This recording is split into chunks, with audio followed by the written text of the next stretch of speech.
dig this. There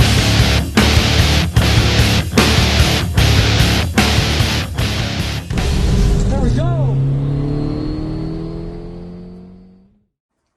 Hey guys, welcome back to Dre Racing. And today we're going to be troubleshooting the all-wheel drive system on my dad's 2014 Dodge Charger RT all-wheel drive.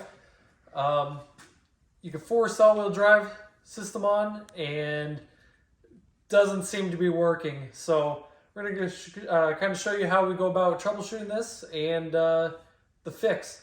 But before we get into today's video, if you're new to the channel, be sure to go check out our racing content. We had a very successful bracket racing season.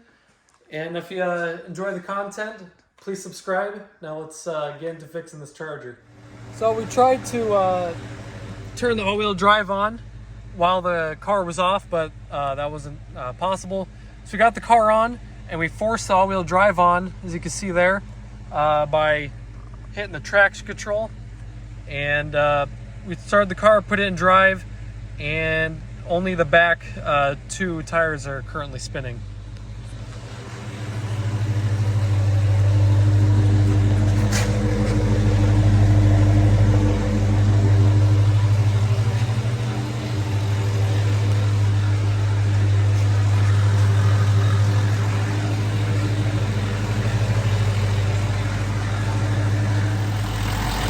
Okay, we can clearly see the drive shaft going to the front axle.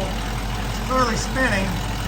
And with the racket I'm hearing and the fact that the wheels aren't turning, tells me the axle disconnect isn't functioning properly. So we're going to shut it off, put her up in the air, take it apart and see what it looks like. Okay, on the driver's side of the oil pan, you can see that worn, there you go. That is your front axle disconnect. And it's electrically operated, and we're gonna take those 3 screws out and see if the plunger operates. Hopefully that's all the problem with it is. Yeah, so a lot of times the fix is to replace that part. I've only found it dealer only right now, so we'll let's take it apart and see if it's operating. All right, so we have it out, and it's really greasy. And if you reach up in there, you can feel where the plunger or whatever it is would be telling to turn on, but that bit there isn't seeming to move. So let's fire it up and see if we can get this to actuate or not, and we'll take it from there.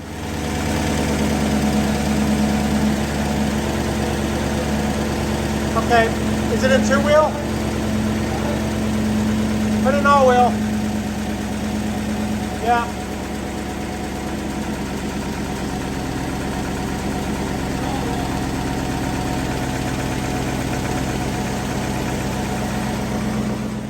Okay, so nothing's changed. 2-wheel drive, all-wheel drive. It didn't seem to affect it. I'm going to go ahead and disconnect the wires. Maybe the connection needs to be cleaned up and put it back together. See what we get. So this connector was a little tricky. What you have to do, right where my thumb is, you have to just squeeze that. So I got a screwdriver, squeezed it with my thumb, and then just gently pried up, and the thing came apart pretty easy. Well, we tried to obviously unplugging it and plugging it back in, and that didn't work like sometimes it will. So taking it back off, and it appears that there's some screws on it. So we're going to take it apart because we have nothing to lose, and you know, if we have to still buy a new part anyways, then we still have to do it. But if we can repair it ourselves, why not? Well, I called the parts store, and it's a dealer-only part, so might as well really take a look at it. Yeah, I got a little motor, and it's worm gear driven, and it operates on the, it spins it around. There's a cam right there to push the plunger in and out. So this appears to already be out. Appears to be out. It's not actuating. It's not doing anything. Maybe it's not out far enough. Okay, so we took the gears off and pushed the plunger back in, and it looks like with these electrical connections there must be a position sensor. So I don't know. We're going to go ahead, rotate it so the plunger's all the way in. We're going to hook it back up, see if anything happens, if it comes back out. Maybe this just needs cleaned up. Hard to tell. So let's give that a try. Is it happening now? Or just... Yeah, okay, we're gonna fire it back up, put it in all-wheel drive, and see if the plunger moves out.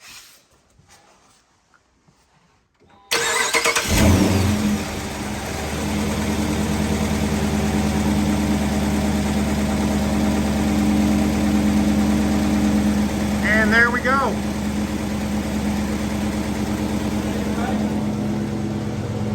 You don't have to.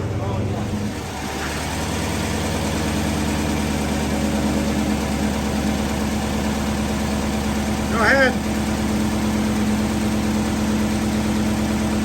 I'll be dang. Okay, put it back to two-wheel drive.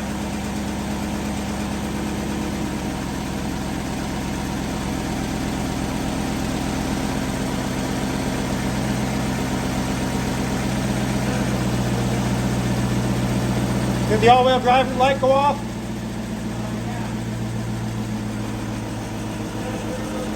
Okay, so it's relying on the spring to push it back, so I pushed it back with my finger. So it looks like it's operating. Let's take it apart and clean it up. All right, right or wrong, we're gonna spray some white lithium grease to lubricate, to get this plunger to move a little better. Seems a little catchy. Yeah, just a little bit catchy. And then we're gonna take, we're gonna clean the, it's a dielectric grease. We're gonna clean that up, spray some contact cleaner on it, and get everything clean on the contacts, both sides. And then, yeah, clean up with this. And then we'll go ahead and put some more dielectric grease. And I think we're gonna lube the plastic gears with the dielectric grease as well. But I just wanna get some lithium grease down in here, see if that works. All right, it's all cleaned up, greased up, kind of putting it back together now. And now we're gonna completely put it back together on the car and see if the all-wheel drive system will kick in. Well, the car didn't seem to like running in the air in drive. As you see, all the lights came on. We didn't mess up anything with the brakes. We know that for a fact. Brake light on? Yeah, we have brakes, ABS, traction control. We have all the stuff on, so... Okay, shut it all off. It didn't like something there, so... Okay, let's cycle it again. And but it did make that weird noise. it's making that noise like it's half engaged. So we got to keep digging. We're onto something. I don't think a solenoid's gonna fix the problem because this one actuates. right. So, All right, it's pretty simple. I drove it from the shop into the grass here, and the codes on the dash cleared, so it's great. Hit the traction control button again. It says we're in all-wheel drive. So now we're in cold, wet, slippery grass, and we're pretty much going to start to see if we get four-wheel spin. okay, go. Nothing here. Back up. All right, so we cleaned up the axle disconnect and proved that it worked, but the all-wheel drive still doesn't work. So the next step is the CV intermediate shaft. And this is a Dorman part number 630347. And according to Dorman, we're just figuring out it's not supposed to fit this car, and they don't have one that fits the car. But the Mopar part number covers all the years. So this may or may not work. In any case, we'll give it a try. So you can see how this works is the plunger goes in here. See how I can turn? The shaft doesn't turn. Push that in, and it works. And that's what we were cleaning up and fixing the last time. Yeah, the plunger we proved works. So the trick is it's buried under here. So we'll pop the electrical off, and we have to take the axle shaft off, the CV axle. And Ricky will put a link in the description how to do that. We've covered that before, so we're just gonna off camera pop this out. Gotta take the brakes off, take this apart, take that out. Then we got a few bolts and pull it out of the oil pan. We'll see how that goes. We've never done this before. Okay, like I said, we have another video to show you how to take the axle shaft off, and we referred to it in, wow. Lots changing here. Pretty bad. Struggle the same. Any case, now, all right, there's this bracket right there. There's three 15mm, need a 15mm wrench, 3 bolts. We're going to take that out. And we'll tackle that first. And then, what size is it further in? Are we talking about these bolts here? Yeah, there was 4. Yeah, there's 2 on this side, Well, it's like 2 on that side. Is that a 13 or a 15? They are 13 millimeter So bolts. you need 15 and a 13. So, should we just put the camera down and knock this out? Yeah, I'm gonna add that the top left one here is kind of being blocked in by whatever that is. It looks like it's for brake lines or something, but that's kind of blocks. You might just need to use an open end wrench for that as opposed to like a socket or something. All right, let's get this brace bracket off first. Okay, we got all those bolts out, and looking at it after we did it, you may or may not have had to have taken that bracket all the way out, but we didn't know what we were up against to actually pull this whole thing out. But I got all 4 bolts out, and see, it's pretty loose, so let's see what it does.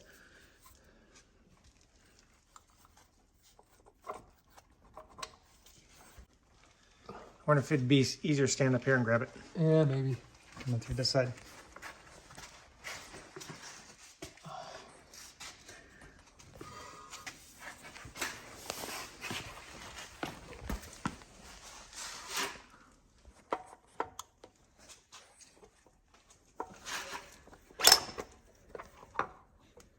Anything coming out? Yeah, that's coming. At least we're not losing oil. Okay, that's what I'm getting at. From there. Okay. What are we against? Still rotate it. Okay, so if you're trying to do this a proper way and reuse it, don't do what we did, but then again, might still do it. It wasn't coming out because this little nub, when you pull it out, you'll see it, was preventing us from sneaking it past there. It's still hot. So it just hollow. There goes nothing. The new part doesn't have it, so we just used the grinder, cut it off, and now. Okay, let's get on the bench and compare it. Make sure we got something that'll work. From our past history, we always get the wrong parts, so yeah, we definitely want to double check all this.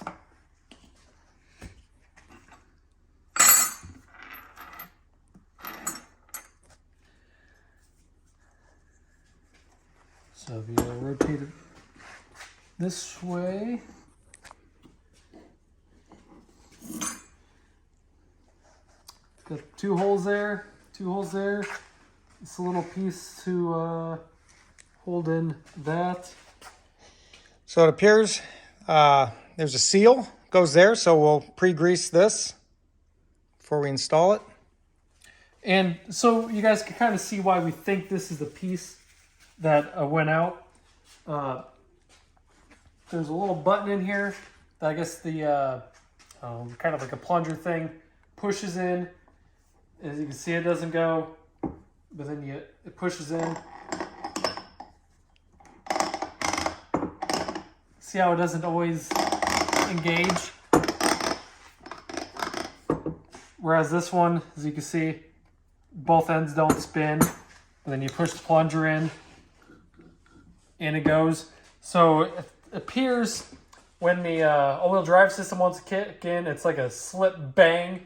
It just bangs the gears in, and then you have all-wheel drive. Well, I think you sent it way too hard one last time, and possibly just sheared the teeth off of it. Okay, so we'll go ahead and open this up and do an autopsy on it when we're done and get this back running.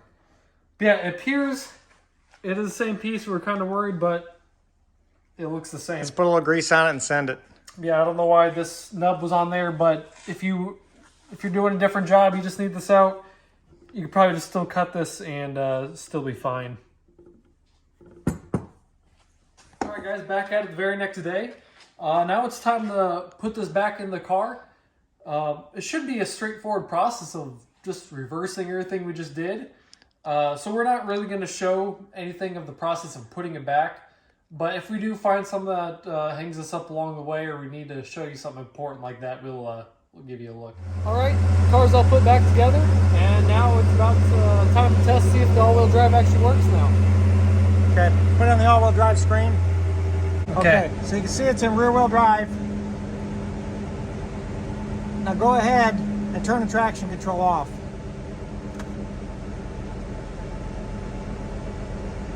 Now it says it's in all-wheel drive, so with your foot on the brake, put it in first gear and let's see what we got.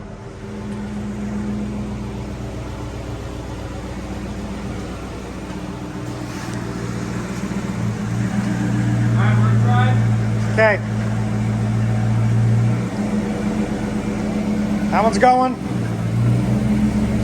Okay, this one's going. We're good. Put the traction control back on.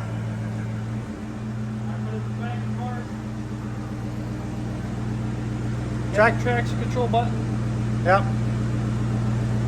Give it a minute. Now it says it's back in rear wheel drive. All right, let's see if put it in drive. Yeah, just briefly, because I don't want to think it's spinning and then jump onto all-wheel drive. So why don't we just do that? I think it's working. Yeah. Yeah, I think if we spin it, it's going to slam into all wheel and then break it again. Yeah, we probably don't want to do that. All right, it appears we have a winner. Go ahead and put it back in all-wheel drive and let's see it spin again. All right, hit traction control. All right, set it back in all-wheel drive.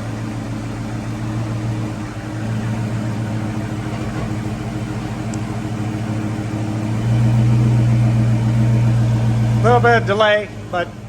All right, set it back rear wheel. Okay, shut it off. I'm going to pull that fuse, and then we're going to make sure it's spinning, free spinning. Okay, with it busted, I've been running it with the fuse removed. It's this fuse number 9, 20 amp. I'm going to go ahead and pull it out. That'll force it into rear wheel drive, and we're going to go ahead and run it and see how that works. Okay, we got the fuse out, and go ahead and fire it up.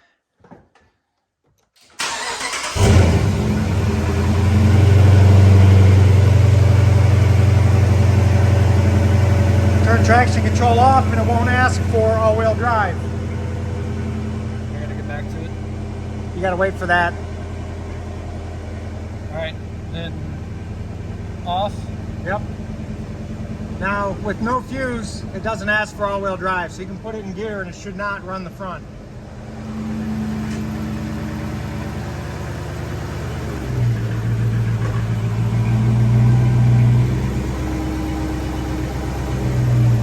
All right. I think we had success. We're on just a gravel, kind of a packed gravel road. The all-wheel drive seems to be working, and even with traction control off, we'll see what she does. That hook's solid. That is on the money. I think we successfully fixed the car. Yeah. Well, I think we had another successful fix. Wasn't looking too well for us there for a little bit, but we got it done. Yeah, that all-wheel drive isn't really that hard to work on. You've got the plunger, which we tested and we cleaned out and it worked. Yep. A lot of times that's your problem. Change the plunger out, but that's still almost $200. And then this unit was $350 plus shipping, so a little bit of money there, but a little bit of time. Not that hard. No, actually pretty easy. And you know, doing this ourselves, the part we threw in today was $300. It was $350 plus 50 shipping. Right, but you know, if you would have taken this to the shop, they would have probably told you it was something else and charged you a couple grand, and then you'd had to take it back again. So we figured this out ourselves, saves probably a couple grand, and really wasn't that hard. So hopefully you guys learned something, and if you have any questions on your own that you're working with, be sure to comment, and we'll try our best to answer them. So with that, hope you guys enjoyed the video. Like, subscribe. We'll see you in the next one.